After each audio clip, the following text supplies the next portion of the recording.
are you? I'm good. Thank you for having me and meeting up with me. So, you recently opened Ladies Elite Fitness. Could you please tell me your current job position? I am the owner and operator of Ladies Elite Fitness, which also means that I have a lot of other titles. I do the sales, marketing, hiring, training of staff, and I'm also a personal trainer, so I work with my clients on a daily basis. Alright, when did you guys open up this facility? We opened in October 2015, so we've been open for about 6 months now, and it's been going really, really well. So we've had a lot of return, big client base that we started off with, and it's grown.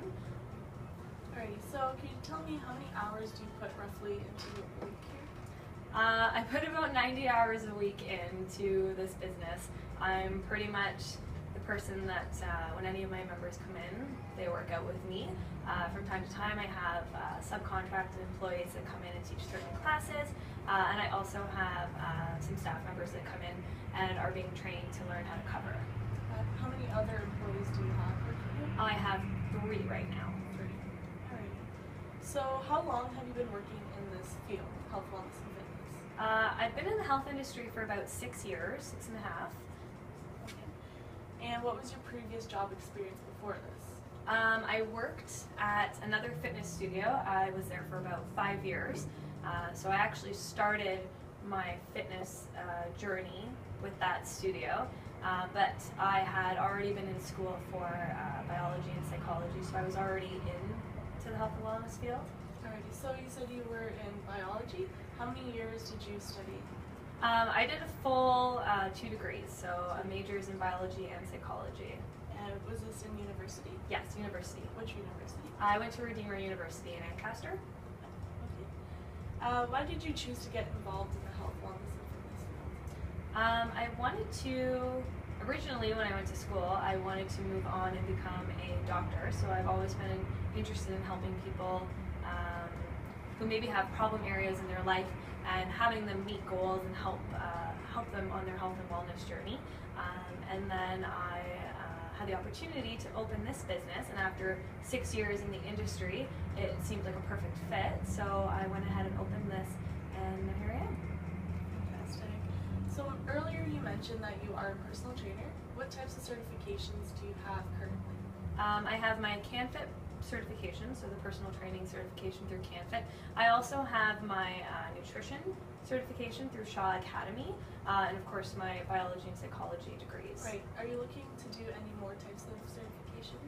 I'm always looking to advance and continue learning and continue my education. So I'm actually looking into the international sports medicine degrees that they offer. So sports health and wellness and sports fitness, sports injury. I did some kinesiology when I was in school as part of a minor.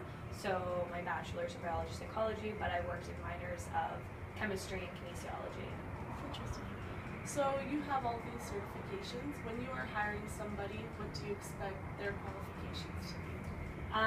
I look for qualifications that are specialized usually. So I'm looking to fill a certain area within the company, like nutrition expertise or personal training, fitness instruction. I do all my own in-house training, so I'm also looking for somebody who has adequate history in sales. A big part of the fitness industry is being able to market and promote a company, bring more people into it, and essentially further the lifespan of the company.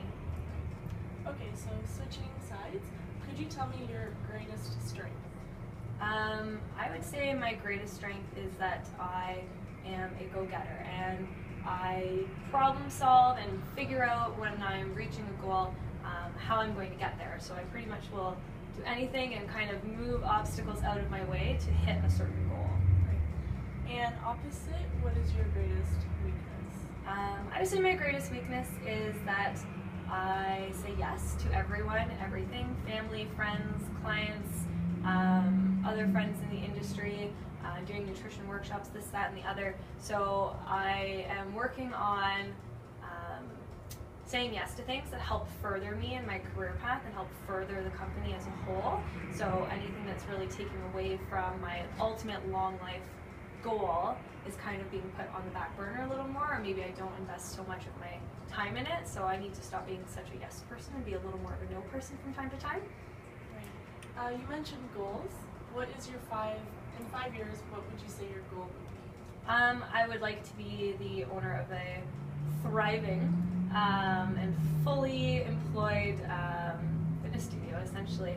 I'm also branching out into other avenues such as real estate, so I'm looking to own several rental properties in the near future that will give me the ability to be here and work the studio hours that I work without having to worry about taking on income and things like that. So next question, what would be your best type of advice for somebody that plans on opening a fitness business? I would say be well prepared, both financially and mentally, for the stresses that come along. I would also say have a really strong game plan and be prepared to face those obstacles head on. It's a good thing to have maybe people who are in your corner, who back you, already have some employees lined up and ready to go. People get sick, things happen. So be prepared for that kind of obstacles that might come across. Right. So before opening your business, what's one thing that you did not expect while opening?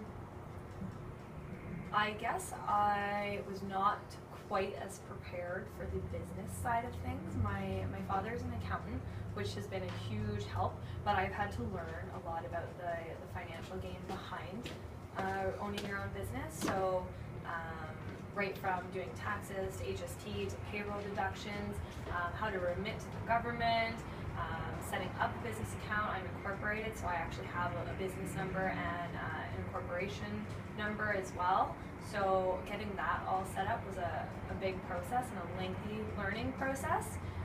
Things that I was prepared for, I was mentally and emotionally prepared for the fact that I would be working all the hours of the studio and that I wouldn't be able to hire staff right away. And I was also expecting to not have quite as great a member base when I first started. I was prepared to be investing money into this company for a long time before having any type of return on it. But we actually started off with a member base of about 40 people almost the day we opened, the week we opened. By the end of that first week, we had 40 members already signed up. So we were kind of ahead of the game and ready to go. So I was really surprised by that. But that's not very typical in the fitness industry. It usually takes a long time to build up a member base. And I think that's what most people who start, who look to open in an industry like this, they're not prepared for it. They think on day one they're going to have all the members they need to pay all the expenses that might come up in the business, and that's not the case. Yeah, that's true. So for Ladies Elite Fitness, what would you say is your best marketing strategy? I like to use a lot of my free marketing and free networking. So I've put into place several things like GG ads. I worked with YJ, which is a free component to use, a free online marketing component. And it also brings in a little bit of money into the studio, which is great. Not quite the value of what people are purchasing, but it does get people into the studio. Word of mouth is really great. So I have a buddy referral system for my members. So they bring in 2 members who sign for contracts, and my original member will actually receive a month free for every 2 members they bring in. So word of mouth is probably the biggest one. Online marketing like Facebook, promoting ads on Facebook. Social media is huge, and it's a free tool to use, and if you know how to use it properly, it can be a huge asset in building a company. Alrighty, so what do you think Ladies Elite Fitness sets apart from other gyms in the area? I think how we set ourselves apart is that we are ladies only to start off, and we actually offer a full membership that nobody else has. So it is cumulative and in its entirety includes everything that anybody would ever need to get from a gym. We're also ladies only. So by being ladies only, we kind of set aside and we're a little bit more of a safe, secure space for women who may be uncomfortable working out in large facilities or with groups of men. They can come and work out comfortably, and with other women, their own age, and it's a great conversation that usually goes on here as well. But our membership includes all of our classes, open gym time, And during open gym time when you come in, there's actually a trainer who will assist you with your workouts. So to hire a trainer at another gym is usually an hourly a la carte rate. On top of your monthly membership, you have to be a member of that gym in order to get a personal trainer at that gym. So you could be paying thousands of dollars a month to have a trainer work out with you and use the gym, plus pay extra for classes. It can end up being this huge price tag. Whereas we have put it all into one lump sum price. We don't have any enrollment fees. We've tried to set ourselves apart in the industry because it is so competitive. So I essentially took everybody else's price and chopped it in half. Alrighty, so what type of advice would you give somebody that just graduated from health, wellness, and fitness and is expecting to get a job in the industry? I would say to move forward, find another type of certification that you can get that specializes you, like a personal training certification, a nutritionist, some type of holistic wellness, something that sets you a little bit apart perhaps from everyone else who in your graduating class, and it makes you a little more hireable and a little more desirable to an employer because you've already gone over and above and you've gotten something that can be used practically in the industry. I would also say don't dismiss the small jobs. Every small job has the potential to become a bigger job, so starting part-time could become full-time. Starting as an instructor, doing in-house training, or a personal trainer could end up in a management position. I would always say never dismiss a small job. It's always a stepping stone. It creates networks, it creates references for your resume, you might meet clients, you might end up having a client base, that kind of thing. Okay, perfect. So is there anything else you'd like to mention? I think for the health and wellness program, I think it's really valuable to have that kind of degree moving forward. But getting certifications for sure would be an asset to anybody as well. Okay, so thank you so much, Brittany, for your time. Thanks, Jenna. Have a great